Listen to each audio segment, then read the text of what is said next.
Hi, I'm Reuben McRae, lead residential installer at Integrity Blinds and Shutters.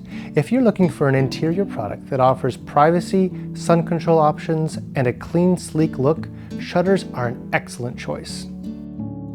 Now, as shutters age or they're frequently tilted, open, or closed, you may notice that the louvers don't hold their position as firmly as they used to.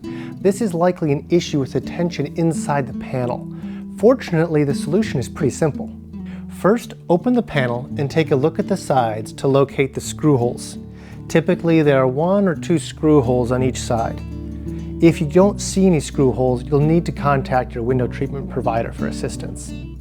But if the screws are visible, take a Phillips head screwdriver and gently turn clockwise while holding the louver. Start with only a half turn on each side to avoid stripping out the screw. After each adjustment, check the tension on the louvers. If the screws are stripped or damaged, if you notice a louver is broken, or if you have to go through this process frequently, reach out to your provider for further assistance. For more tips on how to care for your window treatments, check out the other videos on our channel or visit our website at integrityshutters.com.